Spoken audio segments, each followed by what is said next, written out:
At school. What are we doing today? Which class first?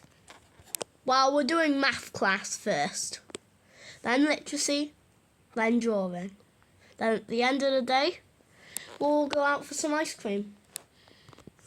Okay. Yep, sounds okay. Right, let's start with the lesson then. Alright, today guys, what is 75 plus 83?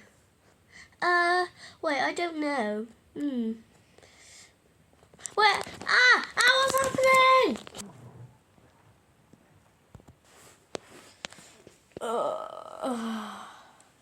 Wait, what happened to everybody?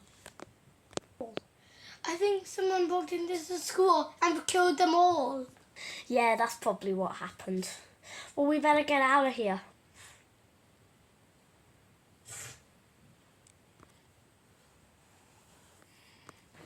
Wait until next time for part 2.